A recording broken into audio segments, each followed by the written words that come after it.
I'm here live in Nashville, Arizona. I'm going to do a video of my zx636 and my current state of affairs. I look like shit too. God almighty, it's killing me. But anyway, I'm going to just turn this camera around here so y'all can see. You can see who's making this video. You're not going to miss much with me. But hang on, see if I can turn this thing around. I don't guess I can, so I'm just going to do it manually. Anyway, here we go. Now, I got to climb up this ladder. This trailer I bought for $800 because I was not about to be the guy who had to keep moving shit from one storage unit to another. I figure if I need to be gone, I can just fire up and go. I no longer have a semi-truck to do that, but that was the idea. Now, here we are, into my jungle of garbage and stuff that I can't seem to get rid of. But we're going to focus on this bike right here, 2004 zx636. Now, I bought this bike 12 years ago,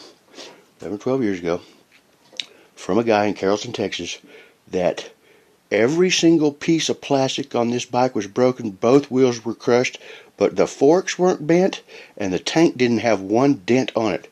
Never seen anything like that in my life, and trust me when I tell you, I've had more motorcycles than you, unless you're somebody like Mark Peterson or something like that, but most of y'all watching, you have to trust me, I've had a lot of bikes. The only one I've ever seen like this. But I'm moving to Arizona. The idea was to build a motorcycle that I could run and drive and not leave my house. Just do it with the stuff that I had around my house to build a motorcycle. Now, I'm going to have a picture of this in its glory days because it is now being taken apart because, here's the deal. For Christmas last year, what I gave for gift were glances. Okay, they were good ones. They were, something stunning like that. I had to borrow a nickel from a friend yesterday so I could rub two together. A friend of mine out here saw me kicking the can down the street. He says, "Oh, I didn't know you were moving. Do you need any help?" I said, "No, I got it. Thanks, buddy." And so that's where my life has evolved to at 61 years old. And it sucks. And I am having to sell stuff off like this. Now, this bike, I will tell you, okay, I sold the forks and the gas tank for more than I had in the bike buying it. Now, only thing I had to leave my house for to build this bike was a tire and I forget something small, but that was it.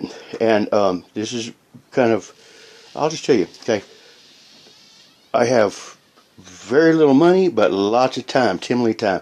All this aluminum, see the wheels, I think are so freaking cool. Now, you see shit like this, okay? This is because these were street signs, okay, that I bought for, I don't know, cheap, okay?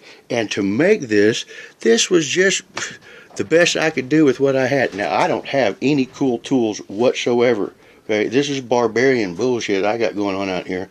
And, so when you're trying to cut perfect straight lines and circles, you don't really do it. Now, one thing I always have to point out on this is my 12-point bolts, okay, from a friend of mine, Steve Avila, who's no longer with us.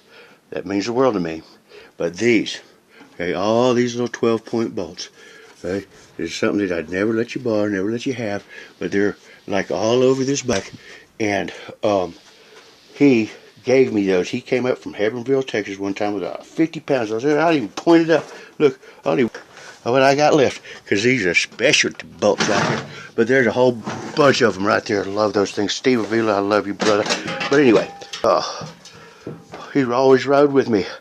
And anyway, so let's just go over this bike. Now, I am having to part this thing out because this is a zx636, a 2004 zx636. And let me tell you, when you tell the zx36 boys, show them a picture of this, they will absolutely tell me how bad that bike sucks and that I have ruined it and yada, yada, yada. Well, at 61 years old, I can tell you one thing I am not going to do.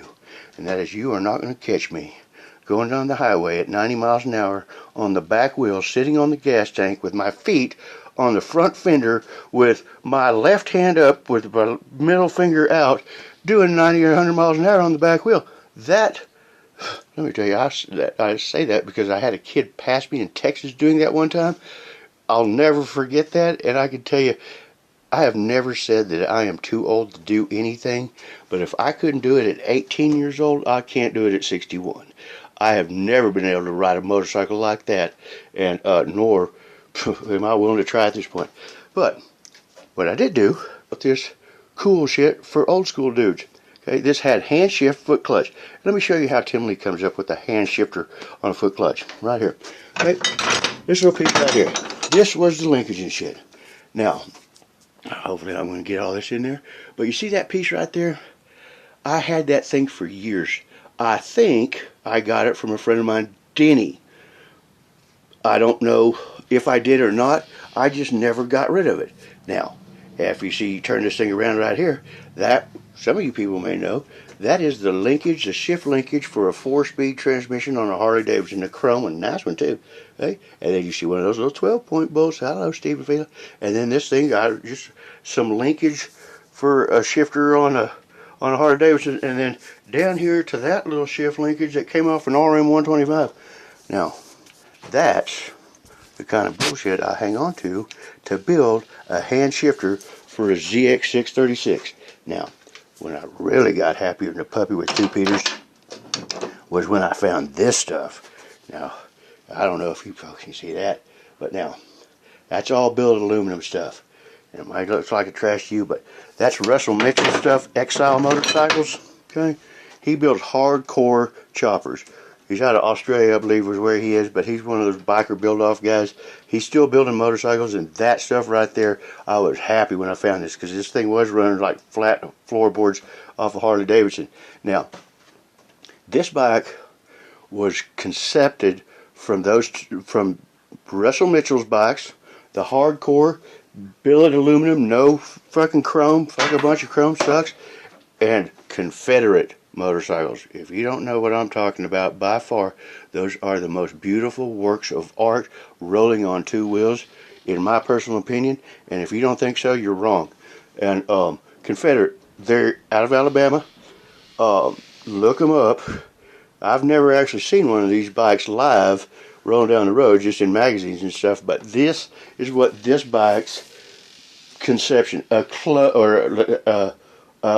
tribute to Russell Mitchell and Confederate bikes. Now, let's just kind of go over a few things on this bike.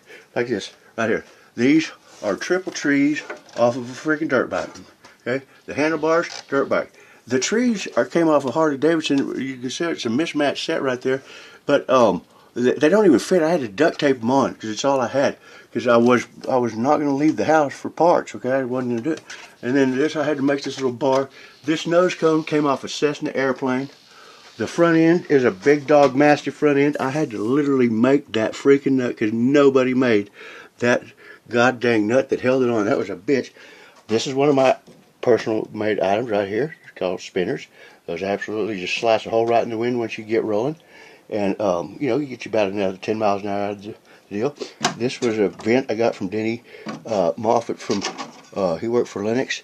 And look here, so now this bike originally came with 2 4-piston calipers on either side of the wheel. What did I do? I went down to a 1-piston caliper that came off the rear of an RM125 to put a front brake on a bike that's designed to do a stoppie. Now, those were a thing of the freaking past. You do.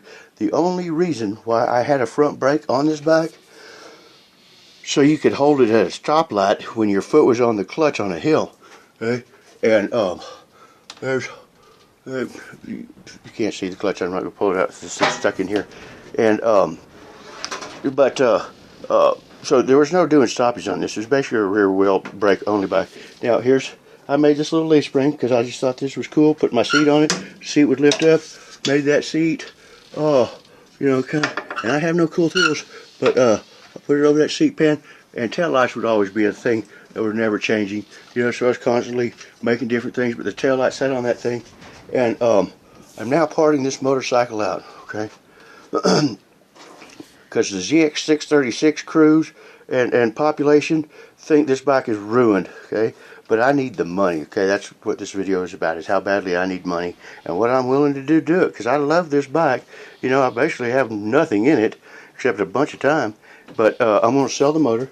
The motor's worth a bunch of money to those kids, the wiring harness and all that stuff, and my idea is, because I still have the title and the frame of this thing, is then put a Harley Davidson motor in this thing sideways and keep going. That's just, I can't not do it. It's just part of who I am. So let me give you a little kind of scenario on some of this other shit here that I put in. Now, like down here, this was my first gas tank, because I sold the gas tank. This was a fire extinguisher. Look at the quality of work that Tim Lee does, because he doesn't have the badass TIG welding equipment to weld aluminum, so he does that dumb shit. But I had 2 of those on there. That lasted for a little while till they fell off going down to 820 one day. Had a buddy of mine have to come get me, and then moved to these. Okay, now I think Clint Brewer might have given me these things, because the only reason why I say that is because I remember him telling me these were like tanks for a commercial tea maker, you know, like iced tea or something, I guess. And so I had a couple of those on there for a while. But now it's evolved to these guys right here. These are plastic, which I don't like, because everything, this was the Illuminati, not Illuminati, Illuminati bike. It's naughty bike. And, but a friend of mine, John Sewell out here, gave me these. I have 2 of them now, but he got them from some guy that was an urban genius that got them patented, so he could take them to Sturgis and sell them for, like, you know, handlebar tank additional gas, so that if you wanted to be an iron ass rider and not get off your motorcycle for weeks at a time, you'd put that on the front of your handlebars so you could keep going. Well, I can tell you, when you have seats like that, okay, and all my bikes are 1 seats because nobody rides on the back of me, because I drive fast, take chances. You're not going to catch me on the back wheel doing 100 miles an hour with my feet on the front fender, kind of crazy ass. But I just, you know, I don't see myself why I need to ride 1,000 miles and one down a motorcycle. But anyway, so here's that motorcycle, and I just want to quickly tell you, you know, I'm selling the motor. To make that, these out here, see, like this piece right here, okay, I think was the subframe to this bike, but I didn't need no freaking subframe because there was no submarine going on here. I just built that. I built that little leaf spring seat thing. But see how this all, I think I'm almost sure it was a subframe, but see, I needed, and I took the torch and I heated it up a little too much where I broke it, and I bent it so it could come in here so I could hold those freaking controls on there. And see, that's what happens when you build things and you don't have a lot of cool tools, or you don't have a lot of money to buy things. You just become creative and you use the shit that you have around you. And I literally built this motorcycle without leaving the house, you know, and it's evolved a little bit from where I'm at, but I have very, very little money in this, and I need money, okay? That's the whole reason why I'm partnering it out, because I do like riding this thing. It's not a very good bike to ride out here, Ash Fork, Arizona, but at the same time, this is quick video here, just 13 minutes already, but this is going on my, GoFundMe page. Yeah, I am trying to get money to where I can get out of Ash Fork. This is kind of explaining, I'm doing whatever I have to do to get out of here, and my GoFundMe page is just, if people want to help me get out of Ash Fork, this is just not a good place for me. It really is not, man.